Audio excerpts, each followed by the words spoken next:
পঞ্চগড়ের তেঁতুলিয়া ডাকবাংলো সংলগ্ন বাংলাদেশ ভারত সীমান্ত ঘেঁষে বয়ে যাওয়া মহানন্দা নদীর পাড়ে ১৭ই নভেম্বর ছিল পর্যটকের সমাগম।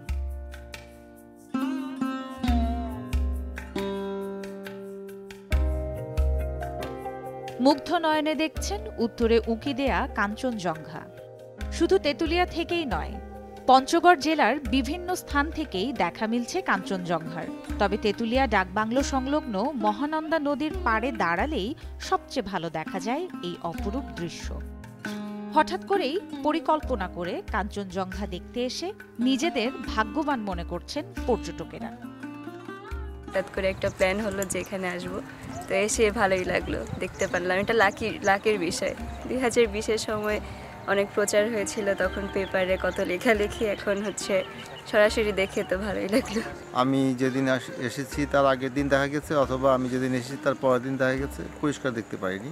এই তৃতীয়বার এবার আমি আজকে খুব ভালোভাবে দেখতে পেলাম। কাঞ্চনজঙ্ঘা যে পাহাড়টা, এটা বাংলাদেশ অঞ্চল থেকে যতটুকু ভালোভাবে দেখা যায় সেটা দেখা গেল। প্ল্যানিং হয়েছিল, বারবার সেটা মিস করে যাচ্ছিলাম আমরা সবাই। তো আলটিমেটলি আসলাম, আর এমন কোনো এক্সপেকটেশন ছিল না যে কাঞ্চনজঙ্ঘা দেখতেই পাবো। ভাগ্যে হয়তো ছিল, এই জন্য দেখতে পেয়েছি। এটা আমি ধরে নিচ্ছি যে আমাদের জন্য বোনাস। সূর্যের আলো যখন শুভ্র কাঞ্চনজঙ্ঘার গায়ে পড়ে, তখন ক্ষণে ক্ষণে রং বদলে অপার্থিব সৌন্দর্যে মোহিত করে এই শৃঙ্গ। প্রতি বছরেই অক্টোবর মাসের মাঝামাঝি সময় থেকে নভেম্বর জুড়ে কাঞ্চনজঙ্ঘাকে কেন্দ্র করে পঞ্চগড় এবং তেঁতুলিয়ায় সমাগম হয় পর্যটকদের। ব্যস্ত হয়ে ওঠে এখানকার হোটেল, রেস্তোরাঁ, আবাসিক হোটেলগুলো।